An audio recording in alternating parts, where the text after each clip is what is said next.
And welcome to my channel RG travel and food. मित्रांनो नमस्कार. पहिली गोष्ट म्हणजे आता मी उभा आहे गेटवेला. तुम्ही पाठीमागे जर तुम्हाला दिसत असेल तर गेटवे ऑफ इंडिया जी जगप्रसिद्ध आणि ऐतिहासिक वास्तू आहे आणि आज तिथे मी उभा आहे गेटवे ऑफ इंडियाला.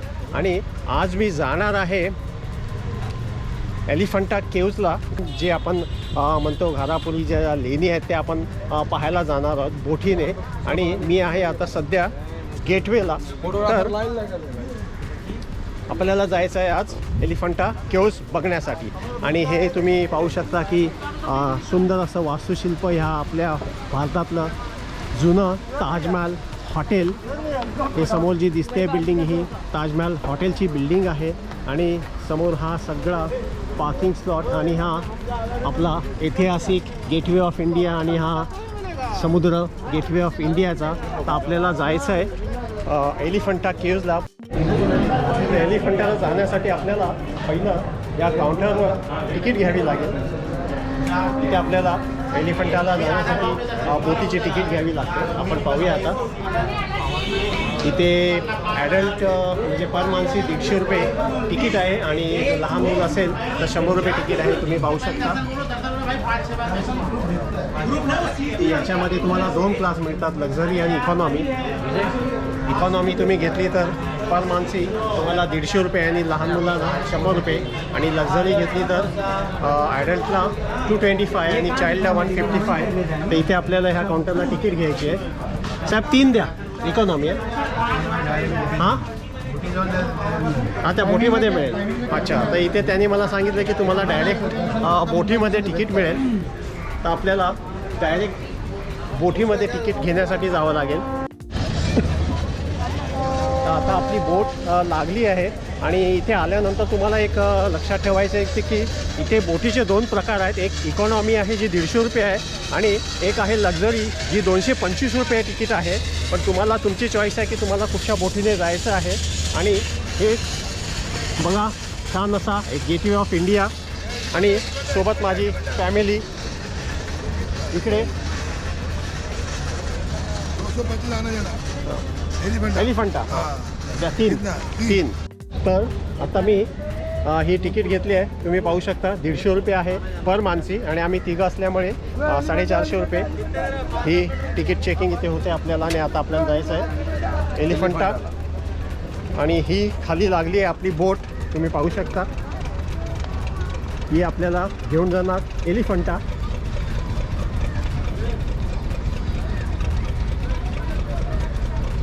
आणि हा छान असा समुद्र, छोट्या छोट्या बोटी या लागलेल्या आहेत. आणि पलीकडे हा सुंदरसा असा मॉन्युमेंट्स गेटवे ऑफ इंडिया.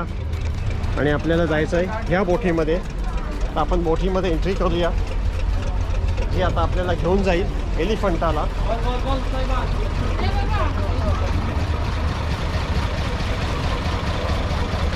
तर या बोटीमध्ये जायचं आपल्याला.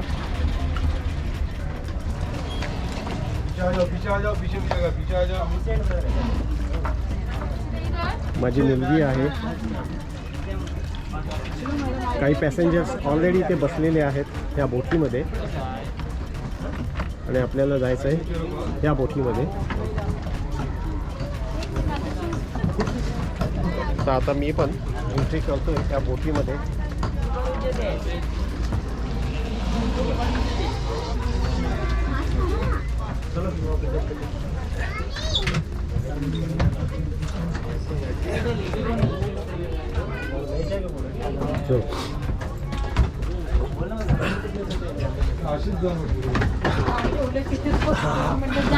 आता मी आलोय बोटीमध्ये. आम्ही बोटीमध्ये बसलो आहोत. थोड्या वेळात ही बोट सुटेल आणि आपल्याला घेऊन जाईल एलिफंटा घारापुरी ज्याला आपण म्हणतो. तर हा एकंदरीत आतमधला बोटीचा नजारा आहे. तुम्ही पाहू शकता काही पॅसेंजर येत आहेत अजून. आणि बोट पूर्ण भरत नाही तोपर्यंत ही बोट सुटणार नाही आहे.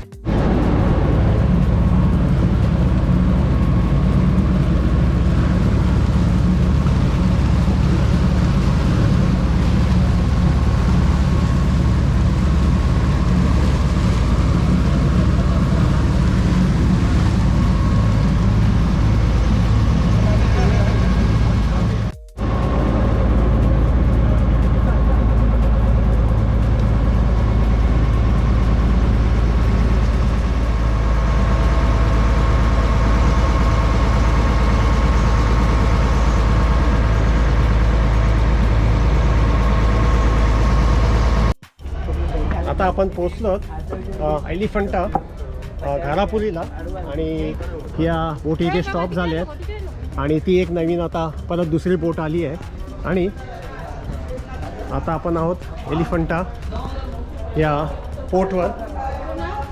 घारापुरी याला असं म्हटलं जातं आणि इथून आपल्याला जायचं आहे. एक मिनी ट्रेन आहे आणि हे काही स्टॉल्स आहेत.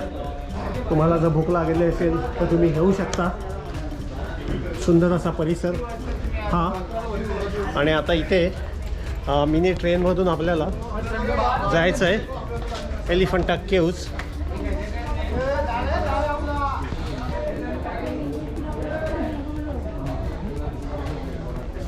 हे काही स्टॉल्ससुद्धा इथे आहेत. तर तुम्हाला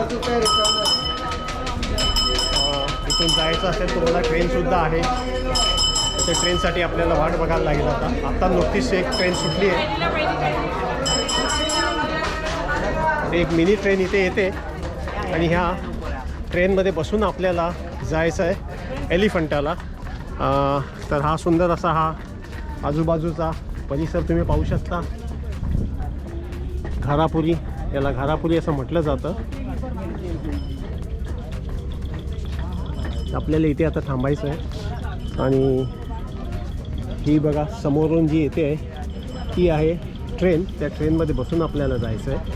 ही मिनी ट्रेन आहे. त्या ट्रेनमध्ये बसून आपल्याला एलिफंटा केव्जमध्ये जायचं आहे. ही जी ट्रेन आहे मिनी ट्रेन, तुम्ही ही जी ट्रेन आहे या ट्रेनमध्ये आपल्याला बसायचं आहे. तुम्ही पाहू शकता ही आहे मिनी ट्रेन.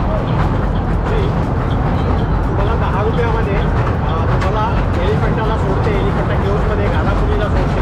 ही आहे 10 रुपये तिकीट. तुम्ही पाहू शकता ही तुम्हाला तिकीट घ्यायची आहे आणि ह्या मिनी ट्रेनने जायचं आहे. ही समोर जी दिसते ही मिनी ट्रेन आहे.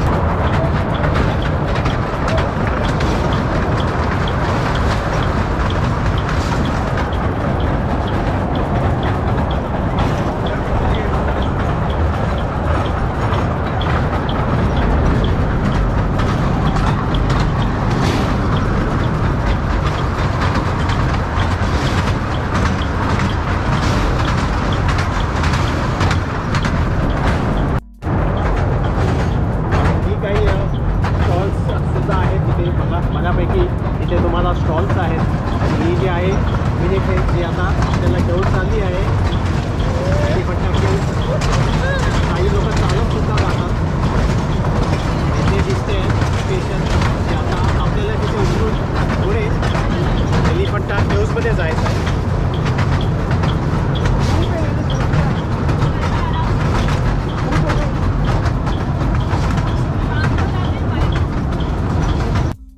आता आपला प्लॅटफॉर्म आला आहे.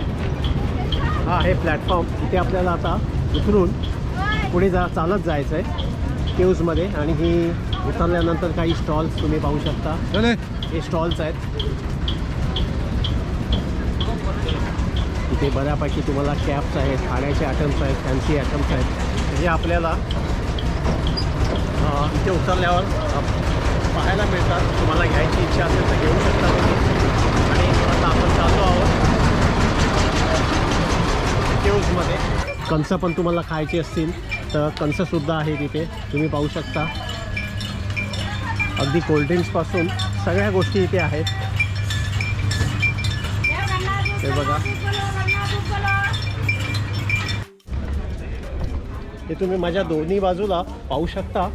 बऱ्यापैकी इथे तुम्हाला खाण्याचे आयटम्ससुद्धा आहेत. हॉटेल आहे, छान छान इथे दुकानंसुद्धा आहेत. अगदी तुम्हाला लहान मुलांच्या खेळण्यापासून अगदी मेटलच्या मूर्त्यासुद्धा तुम्ही घेऊ शकता इथे जर तुम्हाला घ्यायची इच्छा असेल तर. आणि हे चहा, कॉफी, कोल्ड्रिंक्स, हॉटेल्स आणि हे छोटे छोटे स्टॉल ज्यावेळी तुम्ही ट्रेनमधून उतरता मिनी ट्रेनमधून त्यावेळी अगदी हे सुरुवातीला लागूनच हे चालू होतात स्टॉल्स. आणि इथे तुम्हाला माकडं बऱ्यापैकी मिळतील बघायला ह्या एलिफंटा केव्जला. ही घाटी आहे. ह्या घाटीवरून आपल्याला वरती चढून जायचं आहे. आणि हे बघा आजूबाजूला बऱ्यापैकी माकड, सुंदर असा हा निसर्ग. आणि हे पुरी माकडांची फौजच आहे ही बघा. पुष्कळशे माकड आहे तिकडे. हा बघा बनाना खातोय. सगळीकडे माकड आहे तिकडे भरपूर. आणि ह्याच घाटीवरून आपल्याला जायचं आहे चढून. आणि इकडे ही छान छान दुकानं, अगदी हॉटेलसुद्धा सुंदर. जर तुम्हाला भूक लागली तर तुम्ही खाऊ शकता. ते हॉटेलसुद्धा आहेत. तर आता आपण पोचलो अगदी एलिफंटा केव्हच्या दारामध्ये. हा बोर्ड तुम्ही पाहू शकता. जेव्हा तुम्ही ही कंप्लीट घाटी चढून येता, खाली जी दिसते घाटी, ती जेव्हा घाटी चढून येता तेव्हा तुम्हाला हा एक छानपैकी मस्त हा बोर्ड दिसतो. एलिफंटा केव्स हा वर्ल्ड हेरिटेज मॉन्युमेंट. आणि इथून आपल्याला जायचं आहे आतमध्ये. आणि ही आहे ती एलिफंटा केव्ज. तुम्ही पाहू शकता हा सगळा आजूबाजूचा सुंदर असा परिसर.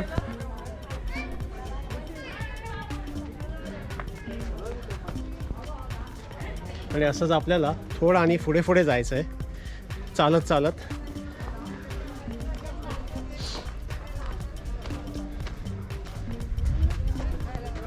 ही जी समोर जी दिसते आहे हीच आहे एलिफंटा केव्ज, जी एका दगडामध्ये पूर्ण कोरलेली आहे. याला एलिफंटा केव्ज याच्यासाठी म्हटलं जातं की इथे सुरुवातीला ह्या गेटवर एक वास्तुशिल्प होतं मोठं एलिफंटाचं, म्हणजे हत्तीचं. आणि सध्या ते वास्तुशिल्प जे आहे ते सध्या आता राणीबागेत ठेवलेलं आहे. आणि त्याच्यावरनं हे एलिफंटा केव्ज असं नाव पडलं. आणि पूर्वी ह्या गावाचं जे नाव होतं श्रीपुरी असं याला म्हटलं जातं. त्याच्यावरून कदाचित हे नाव घारापुरी असं पडलं.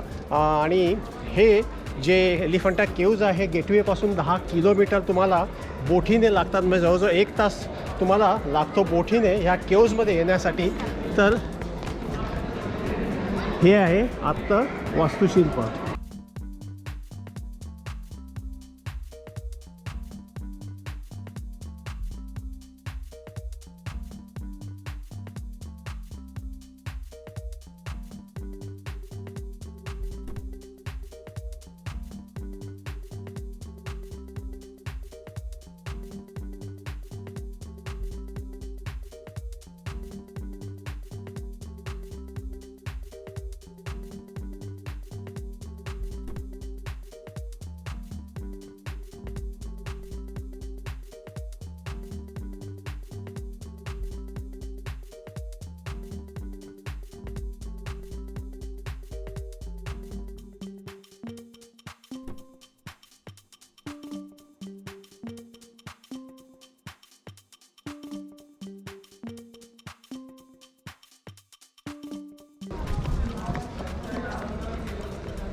हे जे वास्तुशिल्प आहे एलिफंटा केव्ज किंवा घारापुरीत एका दगडात संपूर्ण कोरलेलं आहे. आणि आतमध्ये मोठमोठे शंकर महादेवाचे किंवा आणि बरेच नटराजाचे स्टॅच्यूज आतमध्ये आहेत, मूर्त्या आहेत. आणि आतमध्ये मला फोटोग्राफी अलाउड आहे पण व्हिडिओग्राफीला अलाउड नाही आहे. त्याच्यामुळे तुम्हाला आतमध्ये लाईव्ह दाखवू शकत नाही. पण मी फोटोग्राफ्स नक्की तुम्हाला शूट करून माझ्या ह्या चॅनलला टाकेन. तर एकंदरीत हे असा हा एलिफंटाचा ही जी एलिफंटा आहे ही साधारणतः 900 ते 1300 इसवी सन काळातलं हे बनवलं गेलं असं याची कथा आहे. आणि याच्यावर मौर्य राजाने म्हणजे कोकणातल्या मौर्य राजाने याच्यावर राज्य केलं होतं. आणि पोर्तुगीजांनी जेव्हा याच्यावर आक्रमण केलं तेव्हा आतमधल्या ज्या मूर्त्या आहेत त्याचा बऱ्यापैकी त्यांनी नासधूस करून तोडमोड केलेले आहेत. तरी पण ते वास्तुशिल्प जसेच्या तसे आहेत. आणि तुम्ही कल्पना करू शकता की ही जी वस्ती इथे जी पूर्वी काही नव्हती, म्हणजे साधारणशे 900 ते 1300 काळात इथे निर्मनुष्य जागेवर ह्या कलाकृती इथे त्यावेळी साकारल्या गेल्या होत्या. म्हणजे केवढे जे भारतीय जे कलाकार आहेत केवढं मोठं त्यांनी महान काम त्यावेळी केलं होतं, काही साधन सामुग्री नसतानासुद्धा. आणि एकंदरीत तुम्ही पाहू शकता हा सगळा आजूबाजूचा परिसर सगळा पूर्ण घरापुरी. आणि हाच तो दगड आहे की त्या एका दगडामध्ये त्यांनी सगळी ही लेणी कोरलेली आहेत, असं याचं महत्त्व आहे. आणि आतमध्ये मी तुम्हाला फोटोग्राफ दाखवेन जे त्रिमूर्ती शंकर महादेवांची मोठी अशी स्टॅच्यू आहे.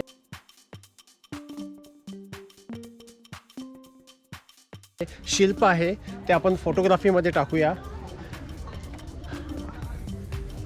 आणि हा एकंदरीत असा हा सुंदर एलिफंटा केव्स. इथे तुम्ही आल्यानंतर थोडंसं रिलॅक्स करू शकता. ही जी जागा आहे तिथे तुम्ही आराम करू शकता. दुपारी जर तुमच्याकडे भोजन असेल तर ते भोजन तुम्ही खाऊ शकता. आणि मोठा असा हा परिसर आहे. आता ही जी पाठीमागे दिसते आहे ही आहे 2 नंबरची गुफा. इथे एकूण 5 गुफा आहेत. ही आहे 2nd नंबरची जी इनकम्प्लीट आहे, म्हणजे ही अर्धवट त्यावेळी सोडून देण्यात आली होती. आणि अशा एकंदरीत 5 गुफा आहेत. पुढे जी दिसते आहे ही आहे 3 नंबरची गुफा, ती कंप्लीट आहे. आणि हे तुम्ही बघू शकता माकड किती बसले आहेत इथे अगदी जागेवर. आणि इथे कंप्लीट आणि इनकम्प्लीटचं महत्त्व हे आहे की ज्यावेळी ही 2nd गुफा या लोकांनी बनवायला घेतली त्यावेळी त्याचा शिल्प बनवताना दगड आहेत ते कोसळू लागले, त्याच्यामुळे ही अर्धवट सोडण्यात आली. त्याच्यानंतर ही आहे 3 नंबरची गुफा जी कंप्लीट आहे. म्हणजे याच्यात पूर्ण त्यांना काम करता आलं. म्हणजे इथला जो दगड होता तो भक्कम असल्यामुळे ही जी गुफा ही कंप्लीट करण्यात आली. ही आहे 3 नंबर गुफा. आणि अशा एकूण 5 गुफा आहेत. 4थीसुद्धा जी आहे ती इनकम्प्लीट आहे. 5वीसुद्धा आहे ती इनकम्प्लीट आहे. आणि 4थ्या गुफेमध्ये एक छोटंसं शिवलिंग आहे. आणि मला वाटते 2-3 रूम त्या 4थ्या गुफेमध्ये बनवले आहेत. तर ही जी आहे ही 4थी गुफा आहे. त्याच्यामध्ये एक शिवलिंग आहे आणि साधारणतः एक 5 मोडके तोडके असे रूम बनवलेले आहेत. तर ही आहे 4थी गुफा. तिथे तुम्ही पाहू शकता काही शिल्प आहेत बनवलेली. आणि आतमध्ये शिवलिंग आहे. आतमध्ये आपल्याला व्हिडिओग्राफी करायला अलाउड नाही आहे म्हणून मी हे बाहेरून दाखवतो आहे. आणि इथे खाली एक 5वी गुफा आहे, तीसुद्धा इनकम्प्लीट आहे. तीही बनवताना ती कंप्लीट त्यांना करता आली नाही त्याच्यामुळे. तर अशा एकंदरीत ह्या 5 गुफा ह्या एलिफंटा केव्जमध्ये आहेत. आणि एकंदरीत तुम्ही पाहू शकता की हे एका दगडात त्यावेळी ही शिल्प सगळी केलेली आहेत. हा पूर्ण एक दगड, हा एक पूर्ण एक माउंटन जो डोंगर आहे दगडाचा, त्याच्यामध्ये ही 5 गुफा त्यावेळी बनवलेली आहेत. म्हणजे साधारणतः इसवी सन 900 ते 1300 काळामधली ही शिल्प आहेत. आज जशीच्या तशी आहेत. पण पोर्तुगीजांनी जेव्हा याच्यावर आक्रमण केलं त्यावेळी त्याचं नासधूस करण्यात आली. आणि हा एकंदरीत सगळा आजूबाजूचा सुंदर परिसर.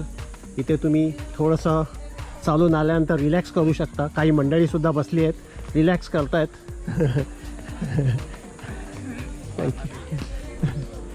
तर हे छान असा सुंदर परिसर. हा आपल्या भारताचा खजिना आहे, एक अनमोल खजिना जो एलिफंटा आणि घारापुरी नावाने प्रसिद्ध आहे. याची कथा मी तुम्हाला सांगितली की इथे एलिफंटा नाव का पडलं, कारण इथे एक प्रवेशद्वाराजवळ एक मोठं शिल्प होतं एलिफंटा म्हणजे हत्तीचं. आणि ते शिल्प सध्या आता राणीबागेत आहे. ते मी तुम्हाला मगाशी सांगितलं, त्याच्यावरनं हे एलिफंटा हे नाव पडलं. आणि ह्या एलिफंटाच्या डोंगरावर घारापुरीवर जवळजवळ 1200-1500 लोकांची वस्ती आहे. म्हणजे 3 गावं आहेत तिथे आणि कमीत कमी 1200-1500 लोकांची इथे वस्ती आहे. आणि त्यांचं उदरनिर्वाह जे आहे, ही जी तुम्ही दुकानं मी मगाशी तुम्हाला दाखवली, ही जी दुकानं आहेत, ह्या दुकानावर त्यांचं संपूर्ण हे चरितार्थ चालतं, पोट चालतं. ही तुम्ही बघू शकता. काही हॉटेल्स आहेत, काही ही छोटी छोटी दुकानं आहेत, याच्यावर त्यांचं पोट चालतं. तर आता आपला भोजनाचा टाईम झालेला आहे. कारण साधारणतः आता वाजले आहेत 1:15. तर आता थोडंसं भोजन घेणार आहे मी. आणि हे आहे संतोष कॅन्टीन म्हणून. ज्यावेळी तुम्ही वरती येता तेव्हा हे सुंदर असं एक छान हॉटेल आहे. आणि या हॉटेलमधून तुम्ही पाहू शकता की सुंदर असा नजारा पण दिसतो,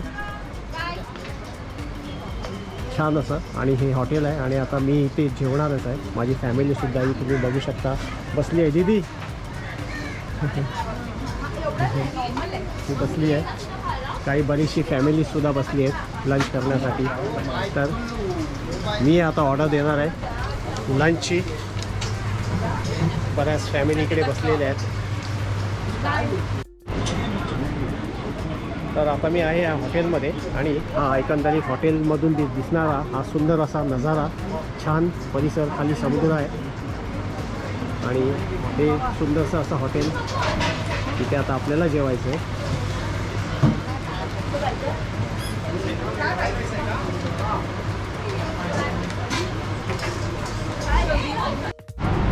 ही आहे चिकन थाली, तुम्ही पाहू शकता. हे चिकन राईस आहे, अंडा, 2 चपात्या, डाळ, कोशिंबीर, कांदा. आणि ही आहे माझी प्रॉन्सची थाली. त्याच्यात प्रॉन्स करी आहे, राईस, डाळ फ्राय, बटाट्याची भाजी, 2 चपात्या आणि कांदा. तर ही आहे एक प्रॉन्स थाली. आणि ही आहे चिकन थाली. ही आहे प्रॉन्स बिर्याणी, माझ्या मुलीने मागवली आहे. तर एकंदरीत आता आम्ही जेवायला सुरुवात करतो. छानपैकी जेवण चालू आहे आमचं. एक चिकन थाली आहे, एक प्रॉन्स थाली आहे आणि ही आहे प्रॉन्स बिर्याणी. तर जेवायला या आणि मी जेवतो. तर मित्रांनो, आत्ताच माझं छानपैकी भोजन झालं आहे. आणि आता मी परतीच्या मार्गाला लागलो. तुम्हाला मी दाखवलाच की हा जो आपला एलिफंटा घारापुरी जी आहे, एलिफंटा केव्ज आहे. जे मुख्य होतं तेवढे मी फोटोग्राफ्स व्हिडिओ घेतले आहेत. ॲक्च्युली कसं ती केव्जमध्ये तुम्हाला व्हिडिओग्राफी करायला अलाउड नाही, फोटोग्राफ तुम्ही घेऊ शकता. मी साधारणतः थोडेफार मिळाले तेवढे घेतले आहेत. आणि प्रयत्न केला की तुम्हाला माझ्या ब्लॉगमधून हे एलिफंटा केव्ज आणि घारापुरी दाखवायचा प्रयत्न केला आहे. होप तुम्हाला नक्की आवडेल. हा एलिफंटा केव्ज घारापुरीचा जो ब्लॉग आहे तो नक्की तुम्हाला आवडेल. नक्की तुम्ही इथे एक 1 डे पिकनिक म्हणून येऊ शकता. छान लोकेशन आहे, छान आजूबाजूचा परिसर आहे, बघण्यासारख्या मूर्त्याच आहेत आतमध्ये केव्जमध्ये. आणि सुंदर असा हा परिसर. भरपूर अशी शॉपिंग लाईन आहे, तुम्ही पाहू शकता. भरपूर शॉपिंग लाईन तुम्ही इथे करू शकता. सगळ्या गोष्टी तुम्हाला या एलिफंटाच्या इकडे मिळतात. अगदी छान छान मूर्त्यांपासून इथे जेवणाचे तर उत्तम सोय आहे. भरपूर हॉटेल्स आहेत. जर तुमच्याकडे जर टिफिन नसेल, खायचं काय गोष्टीचं साधन नसेल, तर तुम्हाला इथे बऱ्याच प्रकारचे हॉटेल्स, इथे सगळ्या गोष्टी अवेलेबल आहे, अगदी व्हेज नॉन व्हेज. तर नक्की मित्रांनो, एक 1 डे पिकनिक फॅमिलीसाठी बघण्यासारखं आहे. एक तर तुम्हाला समुद्राची सफर होते, बोटीने 1 तासाचा प्रवास पडतो गेटवेवरून. आणि एलिफंटा हे जे अंतर आहे 10 किलोमीटर, 1 तासाचा जवळजवळ प्रवास आहे. ती एक एन्जॉय तुम्ही करू शकता. आणि प्लस इकडे आल्यानंतर सुंदर असा हा परिसर तुम्ही बघू शकता. आम्ही दाखवतो पुन्हा एकदा तुम्हाला. वरती जी आहे ती केव्ज आहे. तर नक्की मित्रांनो, एक 1 डे पिकनिक म्हणून या, एन्जॉय करा. आणि आत्ता मी हा ब्लॉग इथे स्टॉप करतो. होप तुम्हाला नक्की आवडेल. हा माझा घारापुरी एलिफंटाचा केव्जचा जो ब्लॉग आहे तुम्हाला नक्की आवडेल. आवडला तर मित्रांनो नक्की लाईक करा, सबस्क्राईब करा माझ्या चॅनलला. आणि पाहत राहा असे छान छान व्हिडिओ. टिल देन आपली स्वतःची काळजी घ्या, मजेत राहा, आनंदित राहा. Good day and good bye.